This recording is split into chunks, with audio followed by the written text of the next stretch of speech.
பல ஆயிரம் ஆண்டுகளாக எங்களோட இருக்குது. எங்கள் மரபு சார்ந்த வாழ்க்கை முறையில் ஆடு மாடு வளர்த்தல், நாட்டுக்கோழி வளர்த்தல், வேளாண்மை செய்தல், கரும்பு, வாழை, தென்னை, பனை, இதெல்லாம். பனை நாடார்கள் மரம், பனை சாதி மரம். அப்போ தென்னை கவுண்டர் மரமா?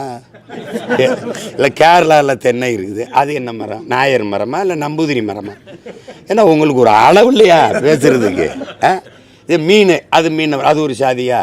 நாடார் பிடிக்கிறான், முஸ்லீம் பிடிக்கிறான், முத்தரையர் பிடிக்கிறான், தேவர் பிடிக்கிறான். எங்கள் ஊரில் ராமேஸ்வரத்தில் போஸ் மறவர் தான் மீனவர் சங்க தலைவராக இருக்கார் எங்கள் ஊரில்.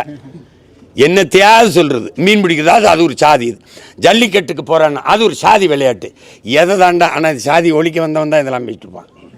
சாதியை ஒழிக்கணும்னு வந்தவன் தான் இவர் இன்ன சாதி, இவர் இந்த சாதி.